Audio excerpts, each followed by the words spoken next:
Buenas noches a todos, mi nombre es Pablo Mancía, yo soy abogado y soy cofundador de Delvi, somos un despacho de abogados, estamos especializados en asesoramiento legal y fiscal a empresas tecnológicas, principalmente startups, y dentro de nuestra actividad pues organizamos un evento, que es un evento periódico, que son las SEO Talks, es el evento en donde estamos hoy, muchas gracias por haber venido. Y en esta edición de la SEO Talks pues tenemos a un invitado que es Jaume Suñol de Drivey, es Country Manager de Drivey, y entraremos más en detalle acerca de quién es Jaume, qué es lo que ha hecho y de la startup en sí. Pero antes tendremos unas exposiciones de 3 proyectos que pasarán a continuación, nos darán un pitch muy breve. Y también si entre el miembro del público tenéis alguna pregunta muy puntual acerca de este proyecto o un feedback que queráis darle a los emprendedores, podemos hacerlo rápido, ¿vale? El primero que va a realizar el pitch es Julio de Swipcar. Julio.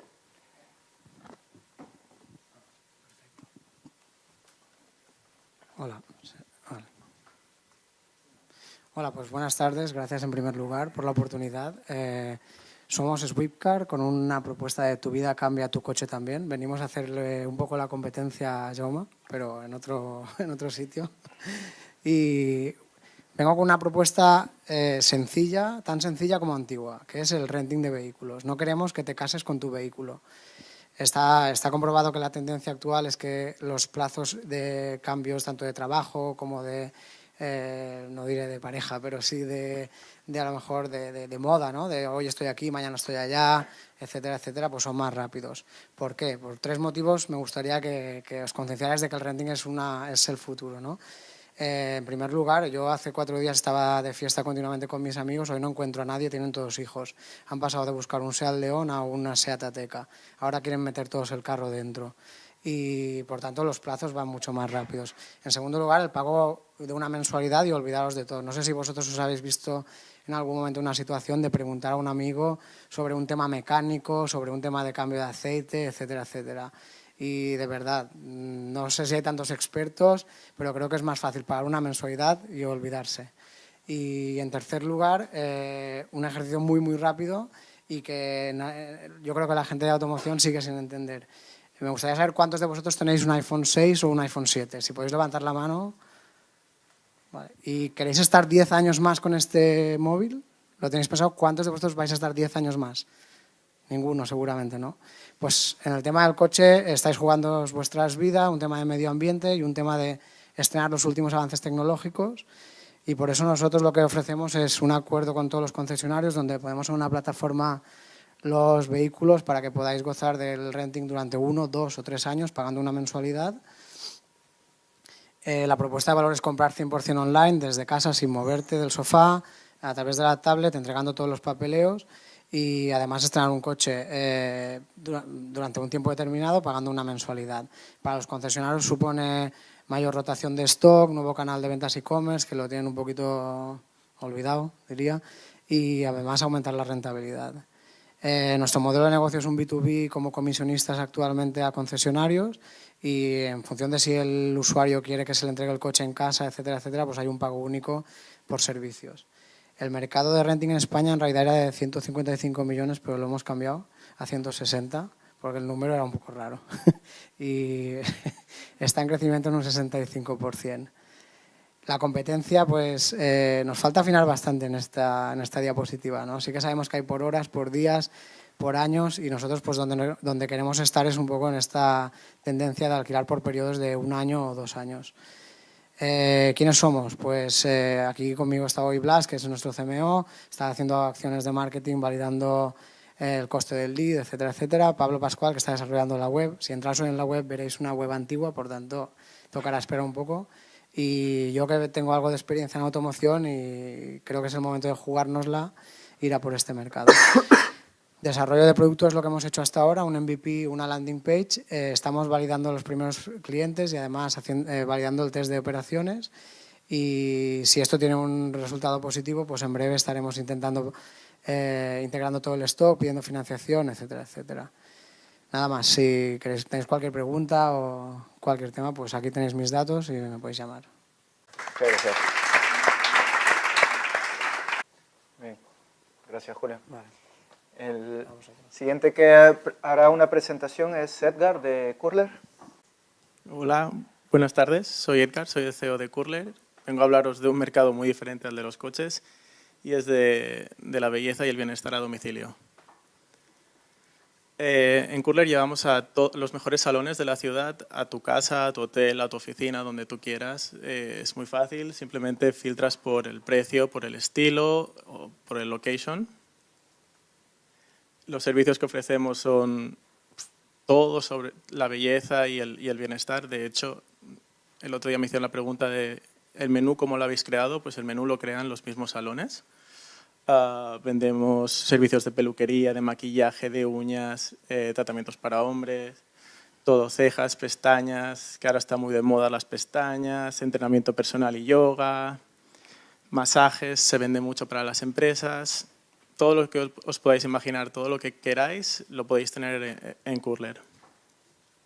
¿Cómo lo hacemos? Lo hacemos de una manera muy, muy, muy sencilla. No os voy a explicar nada nuevo, los marketplaces son casi todos muy similares. Selecciona tu servicio, compra y compara qué servicio quieres con los salones que hay que ofrecen unos servicios similares, pues cada uno tiene su precio, cada salón tiene su estilo, pues comparas y lo compras. Elige dónde y cuándo, eso es muy importante porque si no nos dices dónde quieres el servicio va a ser muy difícil que te lo llevemos y el resto ya es simplemente quedarte donde estás, el profesional vendrá, te ofrecerá su servicio, pagas mediante la app y nuestro modelo de negocio es una comisión sobre este valor. ¿Quiénes somos? Pues Gustav, mi socio, es de origen sueco, formado en Londres. Yo mismo, que tengo un background en startups, estuve en Fiverr en su momento. Nuestro CTO, Xavi Hidalgo, que ha sido CTO de empresas como de Rocket Internet en Latinoamérica. Nuestro director de marketing, que era director de marketing España y Portugal de H&M. Nuestra diseñadora gráfica, que es una artista, Valeria, y nuestro director de ventas, Delphi, que es una máquina. Tenemos grandes advisors y este creemos que es nuestro gran secreto. Tenemos a Hans Brinfors, que es la cabeza detrás de la botella de Absolut Vodka. Es famoso esta persona. Tenemos a Marcus Baglan, es CEO de una empresa que está cotizando en el Nasdaq y fundador de The Seven Capital, de un fondo de inversión enorme. Y Natalia Moreno, que es la directora de CaixaBank Day One, que es el nuevo banco que está haciendo la Caixa para startups.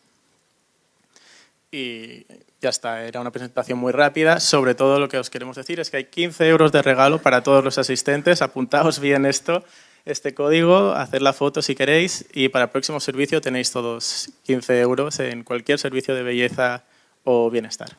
Muchas gracias. Muy bien. La próxima y última persona que nos hará un pitch acerca de su proyecto es Laura de Future Funded. Gracias.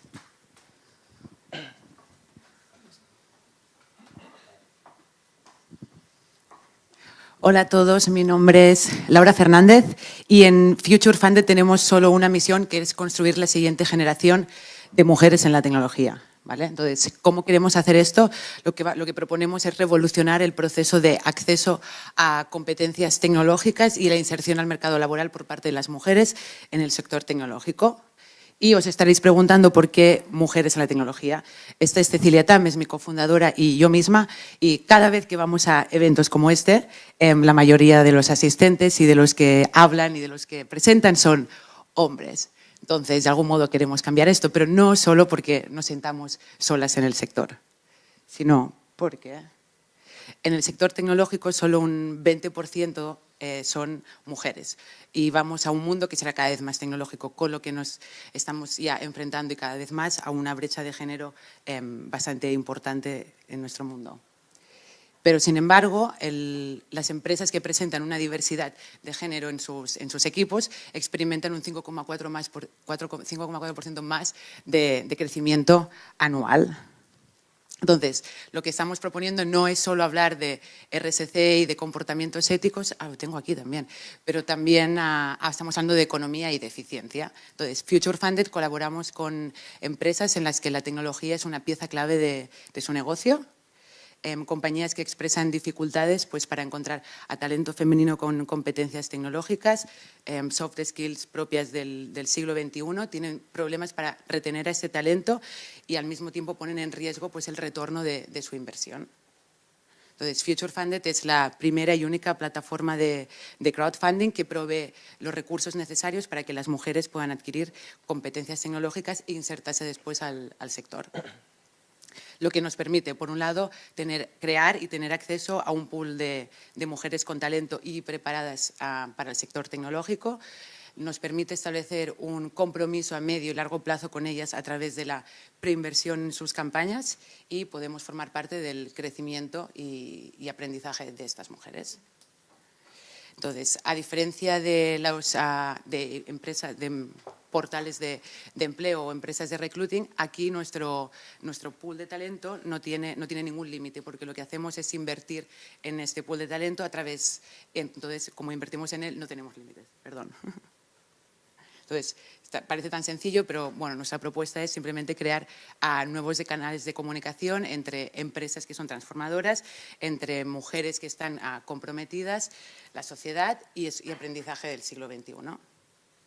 ¿Me oís bien? Sí. Vale. Entonces, nuestro modelo de negocio es un 5% sobre cada campaña exitosa. Entonces, nuestro target market, ¿no? Europa dice que para 2020 necesita 900.000 empleados y empleadas con habilidades tecnológicas. Si el coste medio de un programa tecnológico es de 10.000 euros y digamos que un 5% estaría dispuesta a financiar su formación a través de crowdfunding y nosotros tomamos un 5% sobre estos 10.000, estamos hablando de un target market de 22,5 millones de euros. Entonces, un poco de timeline de lo que hemos hecho hasta ahora. Iniciamos este proyecto en enero, en febrero estuvimos validando nuestra propuesta, primeros partners educativos, en marzo sacamos nuestra primera plataforma MVP, en mayo fuimos incubados en una aceleradora para startups de impacto social. En octubre hicimos este pivot a solo mujeres en el sector tecnológico. Hoy estamos desarrollando nuestra primera campaña piloto con Ana. Estamos creando un framework legal y al mismo tiempo generando partners con empresas interesadas en estos perfiles. Y acabaré diciendo que por el hecho de ser mujer tengo un 86% menos de posibilidades de conseguir inversión, lo cual es sorprendente porque hay muchos estudios que dicen que si una empresa tiene diversidad de género, probablemente tendrás un 34% más de posibilidades de tener mayor retorno. Entonces, nosotros estamos buscando 100.000 para este primer año de operación completa y crecimiento. Entonces, lo que proponemos, no solo nosotras, sino todas las mujeres de nuestra plataforma, no queremos que se nos dé nada, simplemente que se nos dé la oportunidad de probar que lo podemos hacer. Y aquí está mi email. Muchas gracias. Muchas gracias, Laura. Gracias. Muy bien.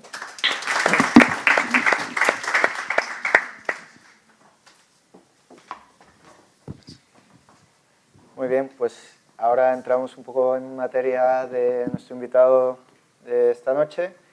Como os comentaba, este es un evento que hacemos de forma periódica. Invitamos a un CEO, un director, bueno, en este caso un country manager, que es el responsable de la startup en España. Y Jaume Suñol es nuestro invitado esta noche. Muchas gracias, Jaume, por acompañarnos. Para que el público sepa un poco con quién está hablando, ¿cómo te describirías tú en un minuto? Bueno, primero, gracias por invitarnos y a participar también. Gracias a todos por venir. Entonces, en un minuto quizá necesito 2 o 3 minutos, pero yo soy ingeniero, estudio una carrera técnica que es telecomunicaciones. Cuando estaba estudiando en la carrera con un grupo de amigos entramos en un departamento que se llamaba Tecnologías Audiovisuales en la Universidad de La Salle Ramon Llull. Y allí pues empezamos a hacer un poco del mantenimiento de las aulas de informática, proyectos para empresas y vimos que nos llevábamos bien. Y con esa misma cuadrilla decidimos, después de finalizar los estudios, pues arrancar una una startup. En su día, pues esto fue en 2005 creo, lanzamos una idea que nos iba a hacer multimillonarios. En la época que aún no existía Facebook y demás, queríamos hacer un sistema en el que la gente recomendara a sus amigos con un código, con algún sistema, con un enlace, productos, y a cambio de recomendar productos, pues que ganasen dinero. Y esto le llamamos Friend to Friend, de modo que arrancamos esta startup, encontramos un socio en Estados Unidos que también le gustó la idea, puso dinero y teníamos esta startup parte en Barcelona, parte en Estados Unidos, el capital era de Estados Unidos y el negocio allí y toda la parte técnica en Barcelona. Muy rápido pivotamos cuando salieron las redes sociales y acabamos haciendo una agencia de marketing en las redes sociales, porque era donde realmente se podían hacer estas interacciones entre amigos para recomendar marcas, recomendar productos, y al final lanzamos una plataforma que era para recomendar a través de las redes sociales pues todo tipo de campañas de marketing, promociones y demás. Esto, tras 8 años, pues ya pues hacíamos a medida todas las campañas y vimos pues esto, que era un negocio, que era otro tipo de cosa muy distinta en la que al principio nos habíamos embarcado. Yo en ese momento también cursé un máster, un MBA, para intentar aprender toda la parte que no tenía, que era la parte de negocio. Y una vez con esos conocimientos, ya vi pues que me gustaría arrancar otra cosa. Entonces empecé a mirar, porque tras cientos de campañas de marketing también ves un poco cómo es en el día a día, ya te sientes cómodo, ya lo ves bien, y quise dar el salto a otro tipo de empresa, no tanto business to business, haciendo campañas para marcas o agencias de publicidad, sino a otro tipo. Entonces, a mí me apasionaba el tema de la economía colaborativa. De hecho, en 2010, con mi mujer, con Cristina, fuimos un viaje a Nueva York por Airbnb y estuvimos en un apartamento al lado del Hotel Plaza a un precio de risa. Y pensé, aquí hay algo, esto es nuevo, esto creo que va a revolucionar muchas cosas, porque el hecho de que todos los particulares nos pongamos de acuerdo a través de plataformas, pues puede ser un cambio importante. Y cuando vi la oportunidad en 2015 de arrancar el modelo de Drivey en España, Drivey era una startup que ya habían arrancado unos franceses en 2010, pues les convencí para arrancarlo en Barcelona, como sitio para entrar en el mercado español. Y entonces...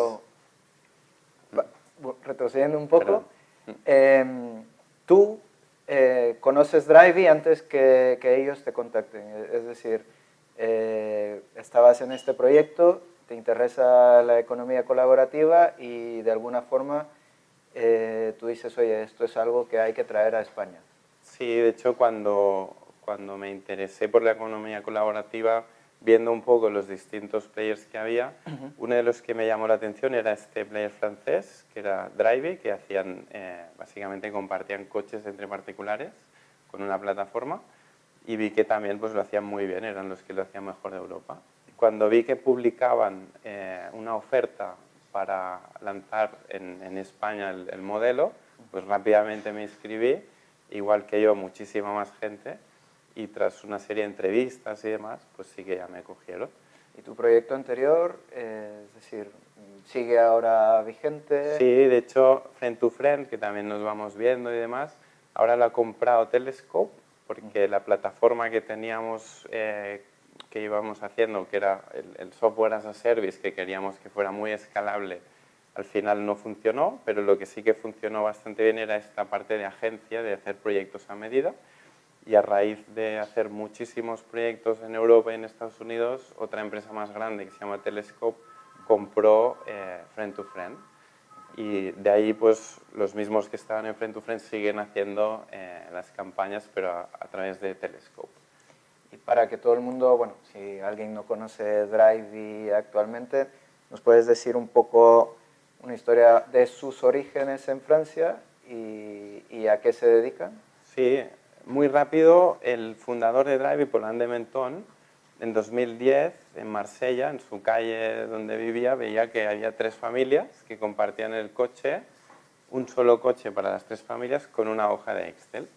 Entonces, con esta idea tan sencilla, vio que podía montar una plataforma, una página web, para poder hacer lo mismo, pero con muchísima más gente. Entonces, el reto era crear un marco de confianza para poder alquilarse coches entre particulares. Y a través de mucho trabajo y de mucho tesón, consiguió negociar con una compañía aseguradora, que a día de hoy es Allianz, y creamos este sistema que ahora también os contaré, que es para poder alquilar coches entre particulares. Luego, desde aquí, pues, fue creciendo. Y Drive entonces entra a España en 2015. Sí, 5 años más tarde, al principio, pues, el fundador lo hizo con fondos de Friends, Family and Fool, luego con Angels Investors y demás. En 2015 ya captamos una primera ronda que nos sirvió para abrir primero Alemania, un año antes, y luego España. España era un mercado bastante fácil para Francia, ya que es muy cercano. El sistema que tenemos en España de alquiler de coches está dominado por lo que sería la estacionalidad y también el turismo, pero los métodos de pago, la penetración del móvil es muy buena, entonces decidieron abrir España. Y en el momento de abrir España, pues hicieron también un proceso de selección, nos presentamos muchísimos candidatos para ser country manager, y luego cuando ya entré, el reto era adaptar esa plataforma y también arrancar un país de cero, tener básicamente 0 coches, 0 usuarios, pues entrar con toda la artillería para poder sacar de ahí pues el negocio que queríamos. ¿Y qué dirías que es el elemento diferenciador de otras plataformas de car sharing, como puede ser BlaBlaCar o Blue Move, con respecto a Drive? Sí, al final hay que diferenciar porque lo que se llama compartir coche o car sharing tiene distintas variantes. La primera sería el ride sharing o compartir trayecto, como BlaBlaCar, por ejemplo. 2 personas comparten trayecto, van de un punto A a un punto B y directamente comparten costes de gasolina, peajes y demás. Luego sería la parte de car sharing de empresa, que sería, por ejemplo, una empresa tiene una flota de 20 coches y estos coches los tiene por la ciudad y los van alquilando. Podría ser Car2Go, por ejemplo, Blue Move, Respiro o Avancar aquí en Barcelona. Todos los coches son suyos, una flota propia. Luego estaría lo que sería car sharing peer-to-peer o entre particulares, que aquí entraría el modelo como nació Drive en sus inicios, en el que los coches son de un particular, los alquila otro particular.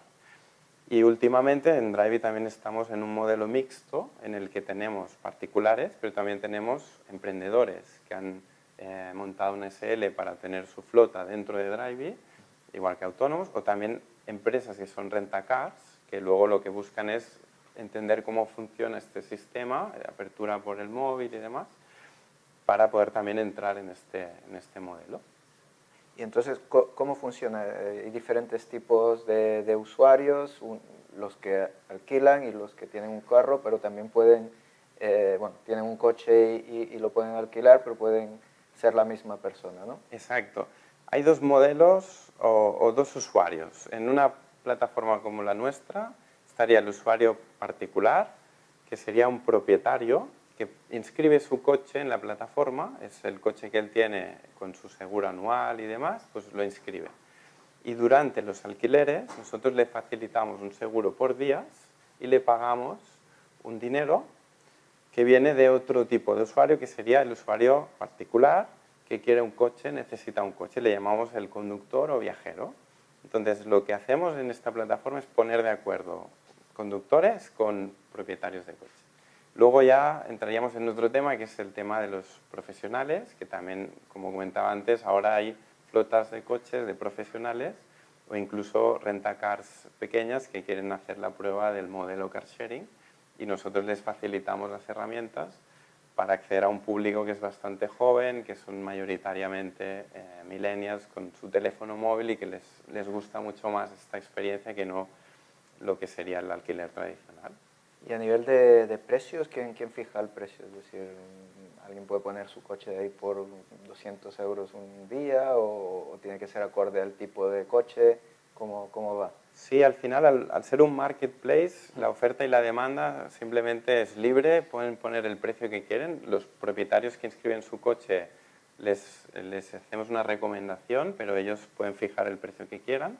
Y dentro de estos precios, si hay demanda, pues van a alquilar. Si ven que pone un precio muy alto, luego a lo mejor no lo alquilan, entonces les podemos recomendar que lo bajen, pero hay gente que si no le compensa, pues lo sigue teniendo caro. Al final es la ley de la oferta y la demanda. Y lo que comentabas, el tema del seguro ha sido bueno, un elemento clave para darle confianza a las personas que quieran bueno, o que se planteen poner su coche de alquiler, ¿no? Normalmente alguien ya tiene un seguro en su coche. ¿Cómo funciona este seguro específico para Drivey? Sí, yo diría que el marco de confianza no solo es el seguro, por una parte está el seguro, que en el momento que tienes un alquiler en Drivey, lo que te ofrecemos es que a cambio de una parte de la comisión que nos llevamos, inscribimos tu coche en un seguro por días durante los días del alquiler, de modo que si tienes cualquier problema no te tengas que hacer cargo con tu seguro anual, sino que sea este seguro específico para el alquiler entre particulares. Esto es una parte, pero habría otra pata que es muy importante también, que son las evaluaciones. Al final, cuando alguien alquila a través de estas plataformas, lo que buscas es prestarle el coche a alguien de confianza. Y mediante este sistema también lo podemos generar. Una confianza de los usuarios, cuando ya has alquilado 2 o 3 veces, te han puesto buenas evaluaciones, es mucho más sencillo, es más fácil que te puedan alquilar. Por último, también está la plataforma en sí, el servicio de atención al cliente y demás, que si no tuviésemos toda esta infraestructura sería muy complicado. Si hay algún problema, pues puedes llamarnos y así sabemos explicarte cómo gestionar los casos, que puede haber casos muy complejos también. ¿Y cómo funcionó cuál fue la acogida que tuvo en el mercado español? Es decir, a la gente le gustaba esto, porque al principio con Airbnb la primera reacción que tenía la gente es, uy, ¿cómo voy a dejar a un extraño dormir en mi casa? Supongo que habrá sido la misma reacción con Drivey, ¿cómo voy a dejar a un extraño conducir mi coche? Sí. Pero hubo una buena aceptación, fue un crecimiento rápido, hubo dificultades, ¿cómo lo vivisteis? Totalmente. De hecho, en España, la idea de compartir tu coche particular, al final la gente de a pie aún no lo conoce y por esto también nuestro trabajo es dar a conocer que existen plataformas como la nuestra para poder hacerlo. Han habido bastantes iniciativas a lo largo del tiempo, desde 2011, y de hecho desde que se liberalizó el alquiler sin conductor han salido varias propuestas y en toda Europa ha habido más de 20. Lo difícil es crear esta combinación de varias cosas para que se puedan dar los alquileres y la gente esté tranquila. Entonces, en Drivey una de las patas principales es que podemos invertir en marketing, en comunicación, en dar a conocer todo este sistema. Hemos hecho campañas en tele, en radio, a través de Facebook, seguramente online nos habréis visto alguna vez. Y aún así cuesta mucho, porque si no impactas 10 o 12 veces, la gente no sabe que pueden utilizar estos servicios. Entonces es clave darlo a conocer. Y luego, si funciona, la segunda clave es que la gente pues, esté contenta, que el servicio sea bueno, que les haya gustado la experiencia, porque luego repiten y el hecho de repetir ya es lo que puedes amplificar muchísimo más el negocio que estás haciendo. Si no repiten, vas mal, tienes que corregir 1000 cosas para que luego funcione y que la gente lo pueda explicar a sus amigos.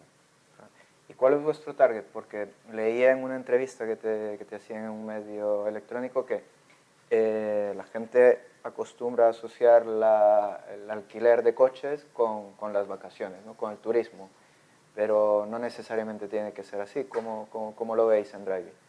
Sí, de hecho, la revolución de la movilidad que está viniendo sobre todo de las grandes ciudades, en Europa, en París, por ejemplo, en Berlín, aquí en Barcelona también lo estamos viendo, hay muchísima gente que utiliza el transporte público en su día a día y cada vez tienen menos necesidad de comprar un coche en propiedad. Primero porque es carísimo, es muy difícil mantener un coche con los costes de su parking y demás. Entonces este sistema que ponemos a disposición de cualquier usuario es: puedes disponer de un coche, pago por uso, y lo que buscamos es competir contra el modo de alquiler tradicional. El modo de alquiler tradicional es ir a un sitio, por ejemplo, en una estación de tren, en un aeropuerto, hacer una cola, te dan un coche y luego ya puedes hacer tus vacaciones o tus escapadas de fin de semana. Si conseguimos que estos coches estén en todo Barcelona, a 2 calles de tu casa, y que te preste el coche un vecino o una empresa que tengas al lado, que sea súper sencillo con el móvil, aquí lo que consigues es que la gente que podría pensar de comprarse un coche pero no le compensa, pueda utilizar este sistema y repita. Y lo repita no solo para irse de vacaciones 7 días, sino que cualquier fin de semana que te quieres escapar a Sitges, a la Costa Brava, o quieres ir a Ikea a cargar unos muebles, pues tú tienes toda una flota de 5.000 coches en tu teléfono y vas escogiendo el que más te apetece. Entonces, para nosotros es muy importante que el uso sea un uso cotidiano y no tanto de vacaciones, que es el sector más tradicional, o lo que serían las rent-a-cars más tradicionales. En ese sentido, hace unos días salía una noticia de que Carnovo y Drivey habían llegado a un acuerdo. Carnovo es una startup donde, si no me equivoco, puedes comprar tu coche online. ¿En qué consistía este acuerdo? ¿En qué consiste? Sí, de hecho, como ya tenemos una comunidad de usuarios propietarios que es bastante extensa, una de las cosas que nos preguntan mucho es, oye, que me voy a cambiar el coche, ¿qué coche me compro? Porque claro, yo lo quiero alquilar mucho y quiero que luego se pague solo pues, todas las cuotas de cada mes con los alquileres. Entonces aquí, para nosotros, claro, primero teníamos un análisis de cuáles son los que se alquilan más, coches pequeños o furgonetas y demás, pero luego el siguiente paso era con quién nos podemos asociar o qué alianzas podemos tener para darles herramientas a los propietarios. Y una de ellas es Carnovo, que están en el mismo edificio, en Palau de Mar, en Barcelona Tech City, que precisamente tienen un modelo en el que comparan todas las ofertas de los concesionarios cuando quieres un coche nuevo. Entonces, igual que con Swipcar, a lo mejor podemos encontrar alianzas. Nuestro trabajo es dar las herramientas a aquellos propietarios que quieran cambiarse los coches o que quieran tener flotas de coches nuevas, ya sean particulares o profesionales, para que lo puedan hacer de la mejor forma posible. Nosotros como plataforma nos interesaría tener todo el estudio un comparativo de proveedores y darles todo hecho. Entonces, todo lo que sean estas estrategias de alianzas y demás nos va súper bien. También con Allianz hacemos bastantes cosas conjuntos, con Midas, con Norauto, intentamos tener siempre ofertas para los profesionales o para los particulares y así pues que estén con nuestra plataforma. Y Drivey ahora, empezó en Francia, empezó la expansión en Alemania, España. ¿En cuántos países está actualmente? Pues se inició en Francia, creció muchísimo, vimos que el modelo funcionaba muy bien, sobre todo en París. Gracias a ello conseguimos financiación y con el objetivo de incrementar los países en los que estábamos y también de aumentar esa capacidad para desarrollar la tecnología y demás, lanzamos primero Alemania, luego España. El año pasado también lanzamos Bélgica y Austria. Y este año acabamos de lanzar Londres o United Kingdom. Entonces, ya estamos en muchos países, pero lo que vemos es que en las grandes ciudades donde hay más concentración es donde mejor funciona el modelo. Y lo que intentaremos es replicar este modelo en cuantas más ciudades posibles. Aquí en España, por ejemplo, nos fijamos mucho en Barcelona porque se parece un poco a París. Es una ciudad que hay mucha concentración. Y de hecho les convencimos para arrancar desde Barcelona como uno de los puntos estratégicos para luego también pasar a Madrid y demás. Estamos en toda España, pero el foco ahora mismo está en Barcelona. ¿En qué ciudades es donde hay más actividad de alquileres de Drivey? Aquí en España. Aquí en España. En España, básicamente Barcelona, por orden de alquiler sería Barcelona, Madrid, está Valencia, Sevilla, también en Bilbao. Y luego hay muchísimos alquileres que también ocurren en otros sitios, que son más pequeños. Incluso hay algún pueblo que lo están haciendo muy bien, pero básicamente se necesita una masa crítica para que la gente que no tiene coche pueda confiar en un servicio como el nuestro. Entonces lo que estamos es apostando, sobre todo ahora en Barcelona, para que tengamos esa masa crítica, muchos propietarios en todo el centro de Barcelona y que directamente te puedas fiar de Drivey cuando necesitas un coche tu fin de semana. Y a nivel de equipo, ¿cuántas personas tiene Drivey aquí en España, por ejemplo? Sí, de hecho, el equipo de Drivey a nivel de startup somos casi 100 personas, 96. Yo cuando entré en 2015 éramos 37, o sea que ha crecido muchísimo. Entonces, en España, el equipo de España somos 11. En el equipo de España no hacemos el desarrollo, los programadores no forman parte del equipo de España. Simplemente nos ocupamos de la parte de marketing, de comunicación, atención al cliente, una persona de claims, sería para gestión de accidentes y demás. Y esa parte que somos 11 personas, hay 7 que estamos físicamente en Barcelona y otros 4 que están físicamente en París. Porque hemos detectado que al abrir varios países funciona mejor, en vez de replicar lo que sería la estructura de la startup en cada país, pues algunas áreas sí que se abren en el país físicamente, como marketing o comunicación. Necesitas estar en el día a día del país para ver lo que funciona o qué acciones realmente valen la pena. Y otras, como la atención al cliente, es mejor centralizarlas, porque si hay un conocimiento y hay casos rarísimos que van resolviendo y están todos juntos, en París, que es nuestros headquarters, tenemos en plantilla gente española, pero viviendo allí. Y a nivel de incidencia, supongo que esto es algo de estadística, ¿no? Comentabas que si hay una cierta cantidad de alquileres, pues habrán problemas o algún Sí, accidente y demás. ¿Cómo se gestiona esto desde París, dices, ¿no? Sí, de hecho, en el día a día, claro, es estadístico. Cuando hay un alquiler de coches, igual que cuando alquilan casas también o lo que sea, pueden haber desde los típicos ajustes de carburante o de kilometraje que hay que pagar más o menos, que esto se hace muy fácil, automático, hasta disputas que pueden darse, o también cuando hay un accidente hay que reparar pues, una rayada del coche o casos más graves. A nivel de incidencias hay menos de un 1%. La razón del alquiler entre particulares, también la propia naturaleza, hace que la siniestralidad sea mucho más baja que en otro tipo de alquileres, y de hecho en esto pues, tenemos unos estándares que son muy buenos, igual que nuestro seguro también es especial y nos funciona muy bien este modelo con nuestro seguro porque hay menos siniestralidad. Pero el hecho es que cuando pasa cualquier cosa, pues luego detrás tienes que tener un equipo que lo sepa resolver muy bien. Y un equipo de claims, por ejemplo, que llamamos accidentes, cuando hay una rayada, pues tienen que hablar con el taller, gestionar el pago de las facturas y demás. Si esto está concentrado en París, la gracia es que cualquier caso, todo el conocimiento, se va creando este centro de conocimiento para que cualquier situación lo más extrema posible ya se sepa resolver y quede con procesos buenos. Que si estuviese en cada país una sola persona, no serían tan expertos en estos temas. Y el volumen que mueve en un país como Francia, que es superior al nuestro, por ejemplo, nos ha dado mucho bagaje. Esto serían las economías de escala de una startup que está en muchos países. Gracias a ello podemos dar un mejor servicio.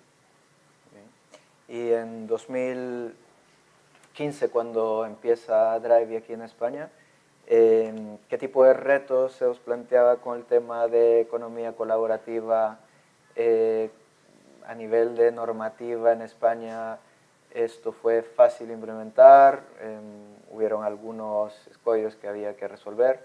¿Cuál fue vuestro feedback al respecto? Claro, aquí retos hay varios. O sea, el primer reto, cualquier marketplace, es entrar en el país y no hay coches. Entonces, yo registré el mío, teníamos un coche, no teníamos usuarios, y gracias a ello luego el reto de crear esa masa crítica, pues empezar primero por lo que llamamos supply o la oferta de los coches, y luego la demanda también, pues cómo llegar a la gente, cómo convencerles de que alquilen un coche a través tuyo y no a través de un método tradicional.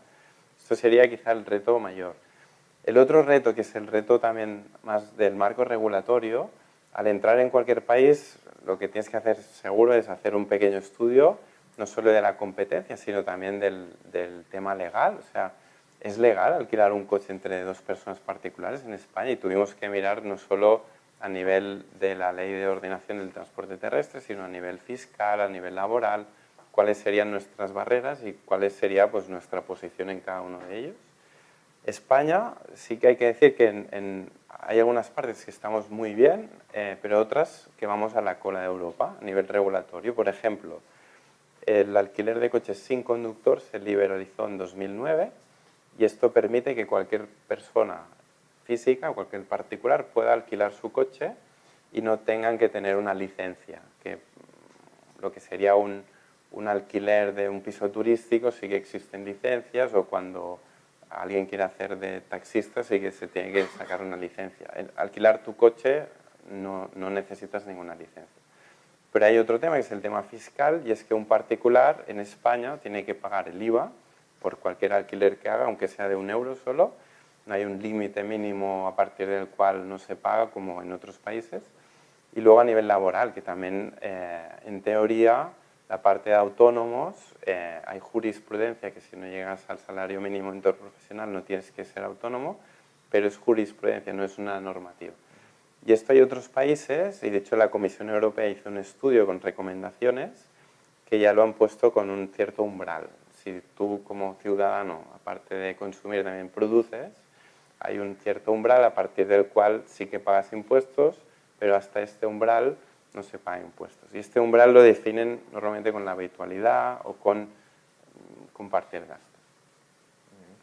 Y para crecer tanto, bueno, tú comentabas, pasáis después diferentes rondas de financiación, la última de 31 millones, me parece, en 2016. ¿Cómo ha sido ese proceso de captación de fondos y luego la aplicación en el proyecto de internacionalización, que me imagino que va dirigido en su mayor parte hacia ese objetivo? Sí, de hecho, es uno de los cambios más potentes que he visto yo desde que entré en Drive en 2015. Claro, éramos 37 personas, una startup relativamente pequeña, había tenido una ronda de 6 millones, entonces la ronda era para abrir nuevos países. Pero justo al entrar, también al mes de entrar, volvimos a captar otros 8 millones de financiación para no solo abrir más países, sino también complementar el equipo y la tecnología, desarrollar nueva tecnología como Drive Open, que permite abrir el coche desde el móvil instalando un dispositivo para no tener que quedar físicamente conductor y propietario. Entonces, todos estos cambios, lo primero es que a nivel de empresa cambia radicalmente estar en una startup pequeña, que conoces muy bien a todo el mundo, que te tratas muy de tú a tú con todos, a una empresa como ahora, que ya somos 96, aún los conoces a todos, pero hay muchos que ya no has tratado tanto, o que están haciendo marketing, pero ya no están en tu rama, sino que están en otra, y a lo mejor sabes quiénes son, pero no los has tratado. Y seguro que cambia muchísimo las que ya son 300, que ya no conoces a todo el mundo. Entonces, para nosotros quizá el reto más grande es cómo crecer sin perder esos valores de una startup, cómo internacionalizar y seguir haciendo lo que hacíamos cuando éramos pocos. De hecho, seguimos haciendo lo que llamamos weekly stand-ups. Stand-ups es como toda la startup se junta en la oficina, se pone de pie y van explicando lo que están haciendo. Pero hemos tenido que cambiarlo, porque al ser 100 ya no son 100 personas explicando lo que hacen durante un minuto, sino estaríamos una hora y media. Entonces, solo con cierta gente nos conectamos por videoconferencia en los países, pero intentamos mantener esa esencia para funcionar como una startup. Seguro que llegará un momento que todo esto se burocratiza un poco más al ser más gente, pero nos cuesta mucho más hacer según qué cambios cuando tienes que traducirlo a 6 idiomas distintos, cuando tienes que hacer que las bases legales se adapten en 6 sitios distintos, no es lo mismo, es mucho más difícil de avanzar. Y ya no me imagino lo que sería una multinacional con miles de trabajadores, que eso para gobernarlo hay que moverlo poco a poco. Y bueno, lo comentabas antes de que hubo que hacer un estudio de todo el marco regulatorio y de estarlo, ver qué es lo que se podía, no se podía hacer, cómo se tenía que hacer. Nosotros siempre hacemos un par de preguntas acerca de ese tema legal. ¿Cómo lo manejáis este tema en Drive a nivel global? ¿Es un tema que consideráis que es muy importante? ¿Lo delegáis? ¿Lo hacéis internamente? ¿Cómo lo hacéis? Sí, hay una primera parte que la hacemos interna. Básicamente son pequeño estudio no solo del marco regulatorio, sino también de los competidores que hay en cada país. Si queremos lanzar nuestro modelo, pues si hay sistemas de pago distintos a los que usamos nosotros, a lo mejor hay que integrar otro sistema. Y hay países que es complicado, o en UK hemos tenido que cambiar de moneda, que nunca habíamos cambiado el euro, ahora también para tener la moneda. Esto también es una parte más interna. Y luego hacemos otra parte externa, que con Delvi también hicimos ese estudio para analizar pues, a nivel laboral, fiscal, a nivel regulatorio, según qué cosas. Y de hecho hay que mirarlo muy bien, porque si no te puedes poner en una situación muy mala. O si inviertes mucho dinero en un país, lanzas la plataforma y resulta que no cumples con 3 o 4 cosas, pues también hay que mirarlo muy bien. Entonces hay que dar esos pasos. Yo no lo vería como una barrera, simplemente lo vería como un hecho necesario, sobre todo cuando estás a punto de lanzar, pero no hay que olvidarlo, porque si no te van saliendo cosillas y siempre hay cosas, ¿eh? O cuando luego cambian leyes también tienes que estar al día, y no puedes hacerlo sin un partner también a nivel legal que te vaya ayudando. Es un coste para la empresa importante, pero es súper necesario. Y tal vez quizás en Drivey lo has vivido de otra forma, pero siempre comentamos sobre todo una startup para emprendedores que están empezando un proyecto, todo el tema del pacto de socios. Supongo que tú lo viviste en la faceta de Friends to Friends. ¿Consideras que esto es importante? ¿Lo hiciste en su momento? ¿Cómo lo viviste esta parte? Sí, de hecho, yo creo que es súper crítico. Ahora hay mucha más experiencia, o sea, el propio ecosistema nos va dando cada vez más plantillas para hacer un pacto de socios, o cómo configurar tu capital table si prefieres hacerlo con Friends and Family, con Angels y demás, pues cómo articularlo para que sea sencillo. Si luego en tu startup también vas a dar stock options, ¿cómo lo harías? Claro, yo cuando lo hicimos en Friend to Friend no teníamos ni idea. O sea, estábamos en un momento que salíamos de la universidad, el ecosistema que existía en Barcelona o en España no estaba tan maduro, quizá era un poco distinto, y nos fiamos bastante de este socio americano, venga, vamos a hacer esto. Pero luego vimos muchas de las problemáticas que tiene, porque si hay un socio que se va, a lo mejor no has planificado pues, que haya un vesting, o que las acciones poco a poco se vayan ganando, entonces se queda con una parte del pastel que a lo mejor ya no está aportando nada a la startup. Todo esto se tiene que tener en cuenta, y al final, partiendo de lo que ha pasado en Silicon Valley o en otros sitios como Londres, París, que tienen un ecosistema muy rico, y vas hablando con otras startups, aquí en Barcelona yo creo que a día de hoy ya pasa, porque puedes entrar en aceleradoras, puedes incubarte en 1000 sitios, o en Barcelona Tech Cities, el clúster de empresas de Internet que tenemos aquí, pues es muy sencillo hablar con compañeros, ¿cómo lo habéis hecho vosotros? Y te da muchísima experiencia. Si no lo haces también de forma legal, bien hecho, con una asesoría, una gestoría, luego puedes tener muchísimos problemas. Yo, por mi etapa de Friend to Friend, recomendaría siempre mirarlo con abogados. Es un dinero necesario también al principio, que te puede menguar esa ronda inicial que haces con Friends and Family o con Angels, pero es importantísimo. Porque si no, luego esto te da unos problemas que te causan muchísimos dolores de cabeza y dinero que no vale la pena. O sea, es mejor dejarlo todo bien pactado al principio con un modelo estándar. Bueno, nosotros lo vemos y vivimos cada día.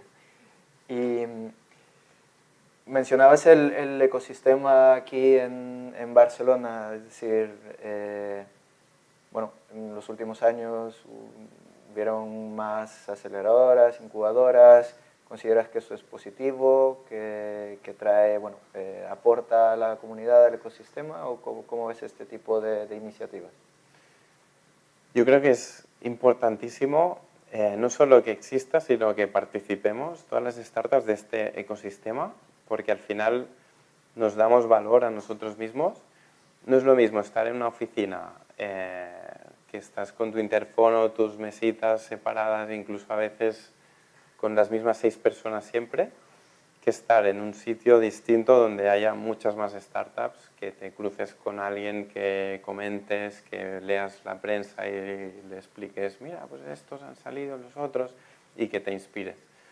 Nosotros, precisamente por ello, también decidimos ahora en Friend to Friend, no, pero en Drivey, estar en coworkings, porque nos aporta mucho más que si estás en una oficina cerrada. Y en un coworking como el que estamos, en el de Pier 01, Barcelona Tech Cities, que ves a muchísimas startups de Barcelona, esto te va calando y te va dando muchísima más vidilla que si estuvieses solo en tu oficina. Entonces yo creo que participar de ello es importante, si puedes en eventos, si puedes también en estos espacios que se están creando. Y la ventaja es que hace 5 años esto no existía. En Barcelona había muy poco networking. Bueno, sí que había mucho networking, pero no había clúster como Barcelona Tech Cities participando tan activamente, no habían tantas aceleradoras, no había foros de inversión como los que hay ahora. Y creo que quizá ahora aún es un ecosistema que no es muy maduro, sería como adolescente seguramente, pero está avanzando muy rápido. Y Barcelona es uno de los polos, quizá en España el que más, de interés para captar capital, para levantar.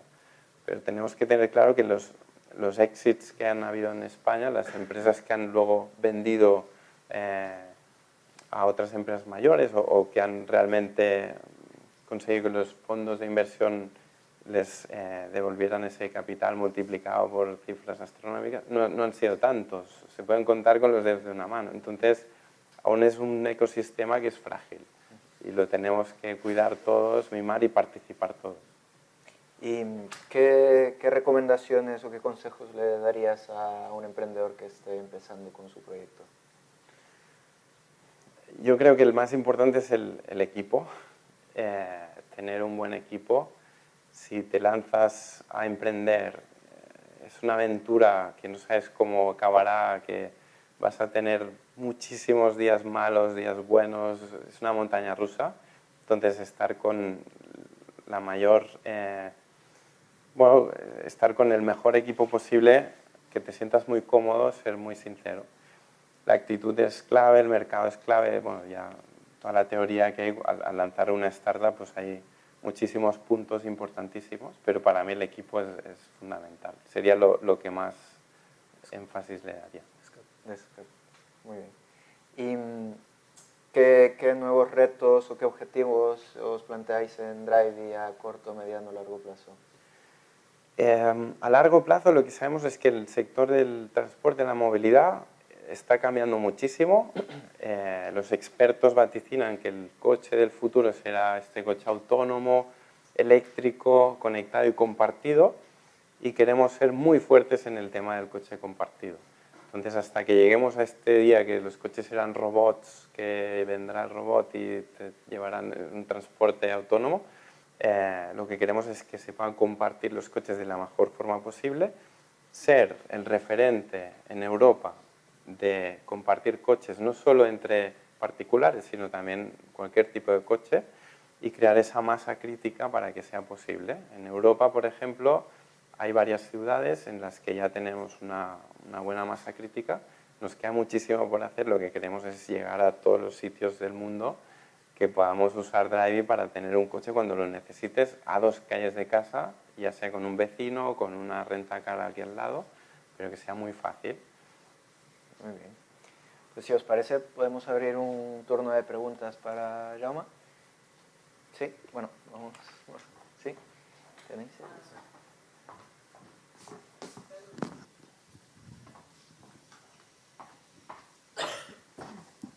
Hola, Adriana Freitas. Gracias por su presentación y es siempre bueno tener historias de suceso, ¿no?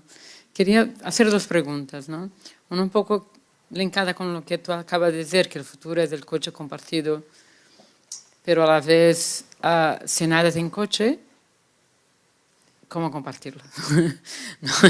Si es el coche compartido, alguien tendrá que entrar, ¿no? Esa es también toda la movida de los coches eléctricos, que gran parte de las empresas, las propias brands, están lanzando sus propios sharing de coches eléctricos para disminuir la entrada de coches. O sea, ¿de verdad lo de compartir coches vendrá de las propias marcas o cómo ves ese futuro, ¿no? Y la segunda parte es cómo vosotros comparáis con Social Car.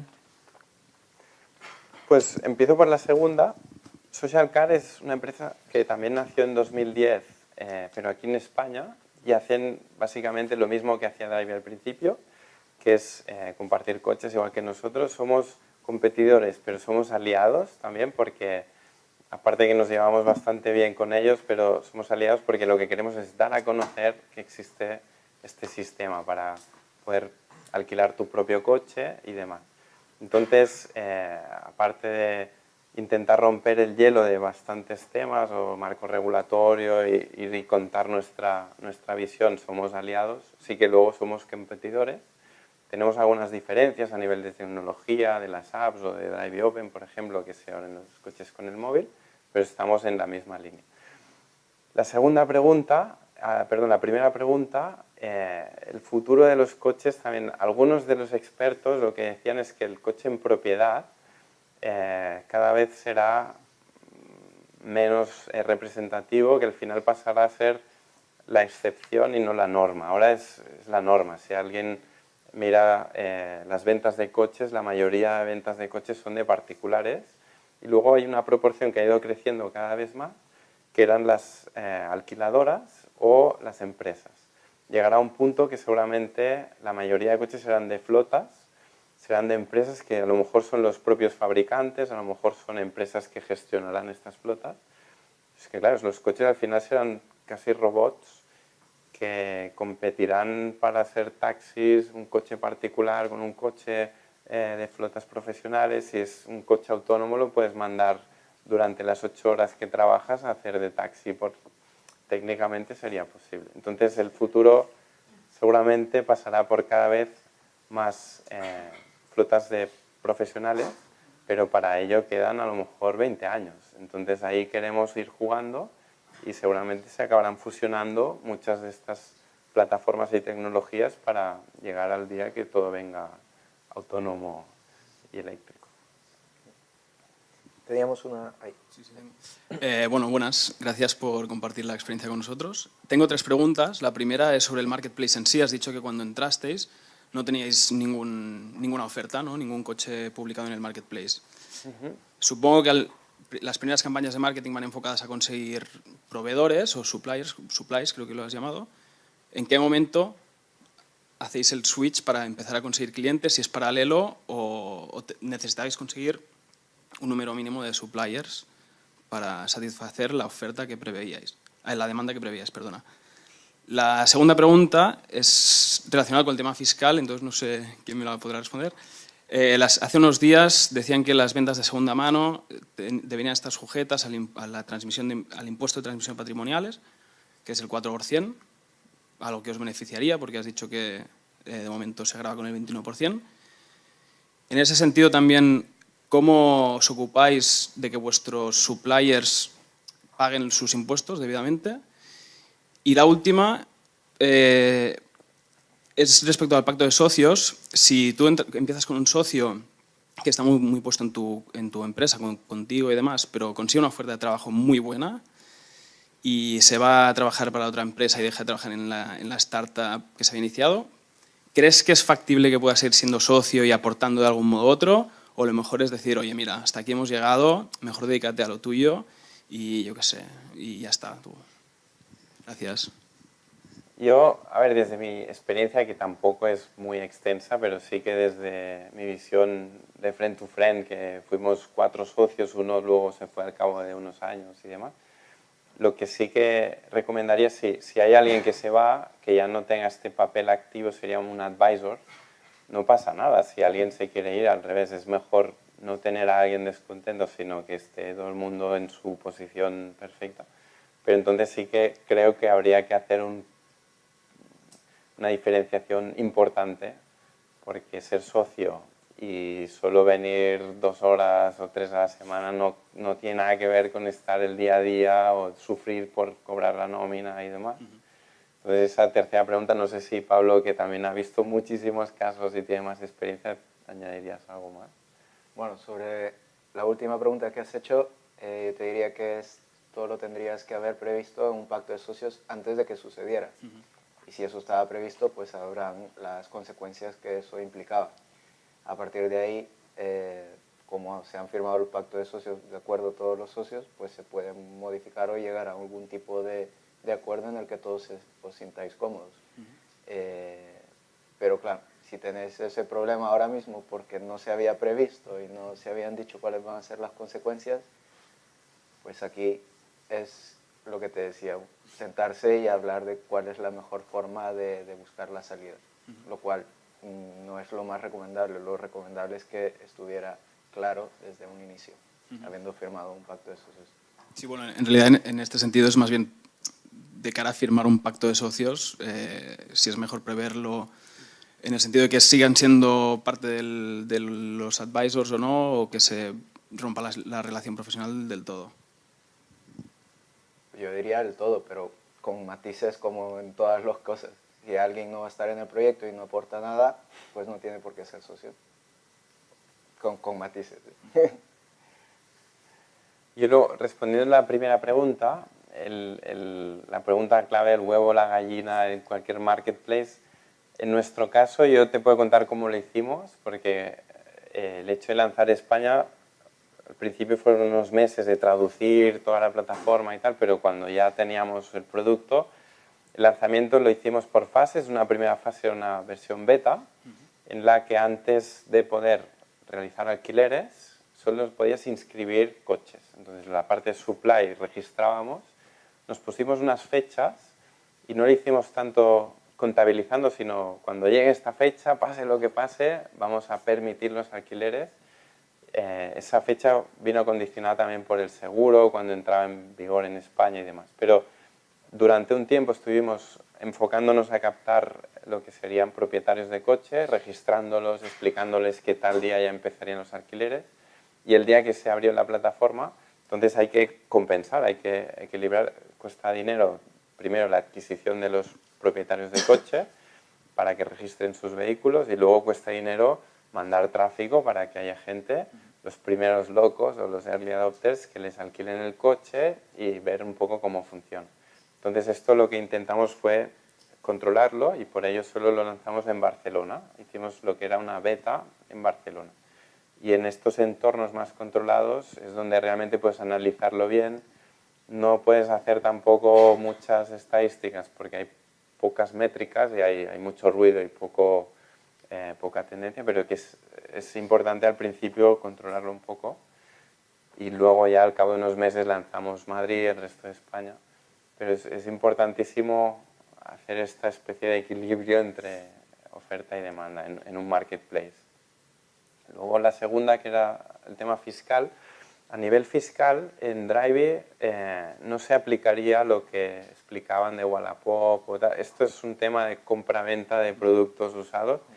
En nuestro tema está clarísimo y es algo que viene de antes de que existiéramos estas plataformas. El alquiler de cualquier bien en España que no sea un apartamento, el alquiler de unos esquís, de una plaza de parking o de una camisa o de un coche, se considera una actividad económica que está sujeta al IVA y de esto no nos libramos, o sea que tenemos que explicarles a los usuarios cómo hacerlo, cómo facturar, cómo presentar trimestralmente los IVAs y para ello lo que damos es las herramientas para que lo hagan, plantillas para que puedan hacer las facturas, nuestras propias facturas de la comisión para que lo vayan desgravando y demás. Pero lo que sí que como plataforma intentamos es dar todas las herramientas para que lo puedan hacer ellos, que son quienes alquilan el coche. Pero aprovechando que tengo el micro, te hago un par más rápidas. Una es... Si quieres, hacemos porque perdona, para sí, sí. un poco Vale. Sí. no abarcar. Luego hablaremos, haremos Vale. ronda de networking y hay unas cervezas al fondo, así que ya podrás atacar a John.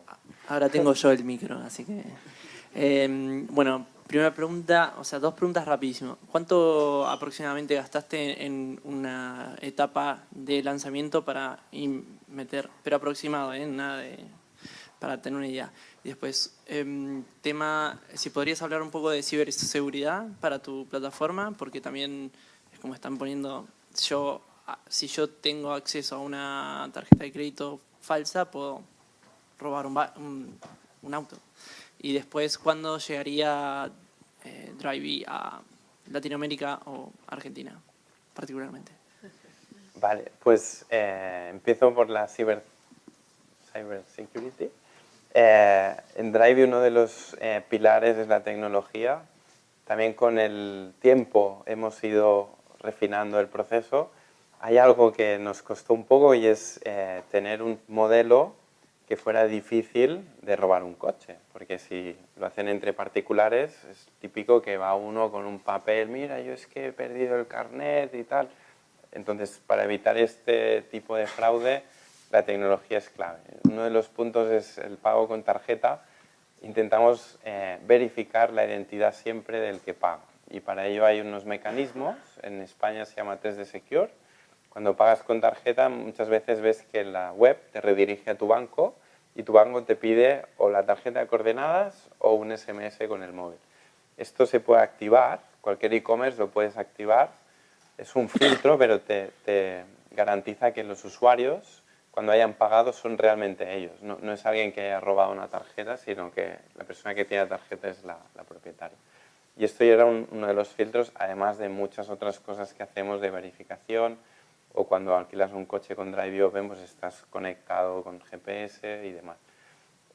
Pero hay muchos temas de fraude y de seguridad que incluso hay un equipo dentro de Drivey para evitar que haya pues, fraudes o evitar que puedan pasar estas cosas. Y a día de hoy pues, es bastante seguro todo el sistema, pero nunca lo será perfecto. Entonces hay que siempre irlo refinando, porque aunque pidas que se haga una foto con el carnet de conducir, que es un selfie y demás, y lo verifiques todo súper bien, siempre hay casos que se puede llegar. Entonces el fraude siempre va a estar ahí, es un tema de riesgos y de tenerlo muy controlado.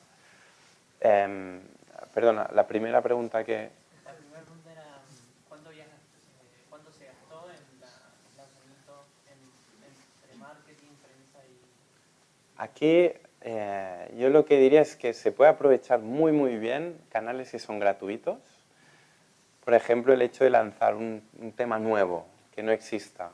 Ya es noticia, es noticiable. Puedes hacer una nota de prensa, convocar a periodistas, hacer una presentación que solo te cuesta alquilar un espacio, unas cervezas y le llamas presentación de mi startup y invitas a periodistas. Y esto pues empieza dando a conocer el modelo. A veces hay periodistas que la primera vez que vengan no publicarán, pero cuando luego vean que has hecho otras cosas ya empezarán a publicar. Hay todos unos canales que son gratuitos que se pueden aprovechar simplemente teniendo una persona de comunicación que lo intente mover. Por otro lado, también toda la parte más de performance marketing o de brand marketing. Performance sería captación de usuarios a través de anuncios en Google o en Facebook, y brand sería pues, hacer anuncios en la radio, en la tele, para dar a conocer una marca y muy a largo plazo que la gente se acuerde de lo que hace.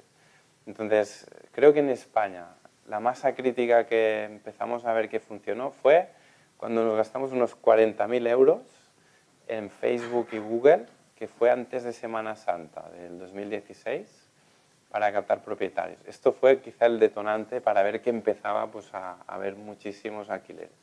Antes nos costaba mucho más porque nos hacíamos pruebas, mirábamos si de 1.000 euros cuántos nos han convertido, tal, pero con pocos datos es muy difícil tomar conclusiones. Entonces, esa masa crítica a nosotros nos costó unos 40.000 euros, para otra startup a lo mejor es menos o es más, pero yo diría que hasta que no inviertes un volumen significativo para tener datos, es muy difícil, es casi instintivo.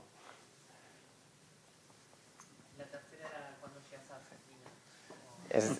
Sí, es complejo porque cada país que lanzamos a nivel interno ya son como 4 meses de preparaciones, de todo lo que explicamos, marco regulatorio, traducir las terms of service no solo traducción, sino a nivel legal, cómo adaptarlas y demás.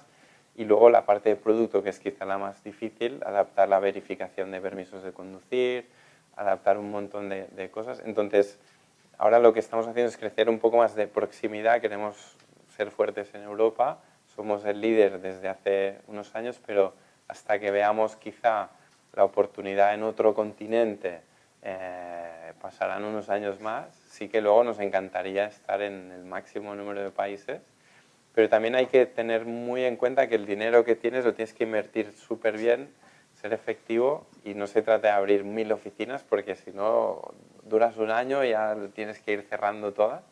Lo que se trata es de abrir un sitio, demostrar que funciona y luego con ese modelo que puedes replicar ir poco a poco, pero siendo muy comedido. Entonces, ahora mismo aún no hemos dado ningún salto de continente, pero nos encantaría en unos años poder hacerlo. ¿Tenías una pregunta ahí? Sí. Buenas noches, gracias por la exposición. Yo tengo una duda. Bueno, en principio el funcionamiento es sencillo. Digamos, tú pones el coche en alquiler, si quieres alquilar tu coche. Vienen a recogerlo en tu barrio, en tu calle. El concepto parking, porque ciudades como Barcelona supongo que es un poquito complicado. ¿Habéis pensado con la fuerza que se puede llegar a tener encontrar partners de parkings, pupilaje, etcétera? Sí, de hecho es quizá uno de los cuellos de botella en Barcelona para que haya más coches disponibles en la plataforma. Es dónde están estos coches aparcados que puedan ser parkings accesibles con conexión a internet y que permitan que se instale este dispositivo que llamamos Drive Open y que un propietario desde su sofá de casa directamente pues autoriza los alquileres y el coche ya pues lo van alquilando sin que él tenga que ir a entregar las llaves o abrir las puertas y demás. Entonces, en Barcelona sí que hemos hecho una alianza con ParkUp, que es una aplicación que tienen parkings, toda la red de parkings con precios especiales, sobre todo por los parkings con precio mensual, que los propietarios que lo tienen en un sitio y lo quieran poner accesible con Drive Open, por ejemplo, que puedan tener precios con un descuento de un 10%. Pero es una de las claves encontrar estas alianzas para que cada vez sea más sencillo. Si tú quieres tener tu coche en Drive, pues no solo tenerlo en la plataforma, en tu parking que está cerrado, sino en algún sitio que pueda estar accesible. Y a nivel legal, el tema del parking, precisamente, se podría, digamos, fiscalizar. Es un gasto. Si hay que declararlo y todo, se podría fiscalizar directamente el parking y los gastos propios del coche. Eso a nivel más legal. No sé si a partir de una cantidad, si fuera digamos un trabajo continuo, es decir, que alquilases mucho. No sé cómo funcionaría eso. Sí, ¿te refieres a deducir el gasto? Sí. Se podría, tranquilamente. Vale. Gracias. ¿Una otra pregunta? Aquí. Quiero aprovechar para hacerle dos preguntas aquí yo. La primera sería si os habéis planteado alguna estrategia para entrar en el turismo vacacional, por así decirlo, porque ahí es donde veo que realmente yo como usuario utilizaría Drivey más que en el día a día. Es decir, el tema de aeropuertos, estar ahí e incluso entrar en comparadores de alquileres vacacionales. Y en segundo lugar, si tuvieras que apostar por una tendencia de movilidad, ¿dirías que vas hacia la movilidad por horas o más hacia la de los meses, paquetes cerrados de semana para ir a trabajar? ¿Qué estáis analizando y qué estáis viendo? Esta sería la segunda. Sí, nosotros la tecnología que tenemos y cómo está hecha la plataforma, de hecho ahora mismo solo puedes alquilar por días y el máximo es 30 días. Es un límite que nos pone nuestro seguro. Entonces puedes alquilar un coche desde mediodía, pero pagarías un día, hasta 30 días. El sistema, básicamente, la media son 2,3 días en invierno y 3, y algo en verano. Es muy estacional España. En verano hay muchísima gente que necesita coches para irse de fin de semana, escapada, pero luego en invierno hay menos alquileres. Hay otros países que son mucho más constantes.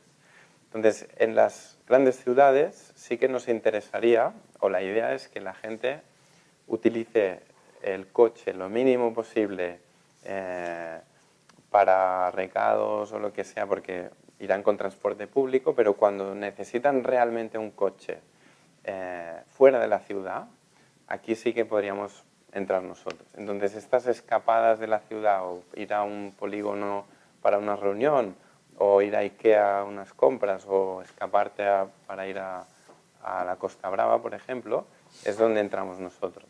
Y aquí la tendencia, o Drivey, lo que pretende con la tecnología, con los alquileres que los puedes firmar desde el móvil para hacerlo más sencillo, con Drivey Open que permite abrir y no quedar con el propietario, queremos ir reduciendo que los alquileres de días sean cada vez más cortos, si puede ser medios días o por horas, aún tardaremos un poco. Entonces, la idea es ir a la parte menos turista, sino más recurrente del uso cotidiano de la ciudad. Pero si bien es cierto que en España, como es tan grande el turismo, tampoco nos gusta perderlo. Entonces, a día de hoy yo diría que quizá la mitad de los alquileres que suceden en el día a día son equiparables a los alquileres de vacaciones o fin de semana, pero la otra mitad son más frecuentes de un uso cotidiano. Y nos gustaría pasar a la parte más cotidiana porque repiten muchos más que no un turista que viene una sola vez al año y luego ya no vendrá más a España. Tenías una pregunta ya. Hola, ¿qué tal? Bueno, agradecerte la presentación una vez más. A nivel usuario, vosotros, el usuario que se registra en Barcelona puede utilizar un coche en cualquier Drivey que tengáis en cualquier país. Porque, digamos, esto es verdad que os aventaja al resto de las aplicaciones que hay, porque, digamos, otras aplicaciones no... A lo mejor hablamos de motos o así, te habla de la ciudad, tú te vas a Madrid y ya no vale, porque aparte no solo no vale, sino que aparte tienes el problema de que ya estás registrado y no te deja registrarte en otra ciudad. En vuestro caso no es así. Sí, de hecho es una de las ventajas competitivas de tener, o las economías de escala de tener varios países. Lo primero es que como usuario puedes ir a otros países y con la misma cuenta de usuario, con la misma tarjeta, tu permiso que ya lo has verificado y tus evaluaciones, todas tu historial, el marco de confianza que hablábamos, puedes ir y alquilar un coche pues, en Alemania, en Austria, y directamente es muy sencillo. Hay una particularidad en Londres que acabamos de lanzar. Al principio estamos limitando, porque al conducir en el otro lado, técnicamente se puede, pero preferimos que no se pueda alquilar gente que no está acostumbrada, porque si no queremos tener datos antes de... Pero el resto de países sí. No, si yo lo que te hablaba era que hay problemas ya en España mismo, es decir, que no hace falta irte a otro país, que supongo que sería más problemático. Digamos que esto es la ventaja para vosotros que realmente desconocía, ¿no? Gracias. ¿Sí puedo? Sí, adelante. Vale.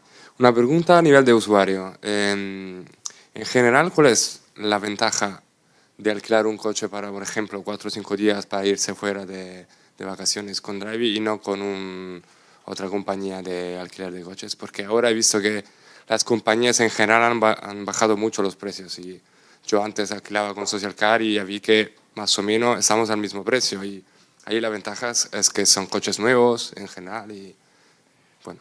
Sí, de hecho, al principio pensábamos que sería precio la ventaja competitiva de alquilar a través de Drivey y no de otro. Pero nos dimos cuenta que no es el precio, es el convenience que llaman. Por ejemplo, alquilar en un sitio tradicional tienes que ir a una estación de tren o a un aeropuerto, hacer una cola, firmar unos documentos y luego la experiencia que tienes en este sitio a veces no es muy positiva si hay algún cargo extra que te hacen. No son muy transparentes las low cost que llaman, no todas, pero algunas. Entonces, muchos usuarios prefieren alquilar en Drivey, que es 2 calles de tu casa, el coche lo ves y es de un vecino que lo tienes muy cerca, la mayoría de veces son 3 o 4 minutos andando. Entonces, el trato es distinto porque llegas y directamente te entrega las llaves del propietario o con el móvil puedes abrir el coche. Y esta parte de convenience la valoran muchísimo los usuarios. Los que repiten más, vemos que es quizá lo que valoran más. Luego el precio, no siempre somos más económicos que modelos tradicionales, sobre todo ahora, meses como noviembre o febrero, hacen ofertas que son súper económicos, incluso más que un coche más antiguo en Drivey. Entonces no competimos en eso en estos meses, pero aún así tenemos muchísimos alquileres. Y luego hay otra parte, que también es esa parte más social o más experiencial de conocer gente. Hay algunos usuarios que prefieren alquilar a través de este sitio porque al ser más transparente y conocer a alguien o alquilar el coche de una persona, pues tienes ese trato de lo que llamamos la economía colaborativa. Pero nuestro punto fuerte es el convenience, que llamarían. Muy bien, si os parece hacemos un break de preguntas y respuestas, pero podemos estar todos aquí en el networking. Muchas gracias, Jaume, por haber venido y por tu disposición. Muchas gracias a vosotros.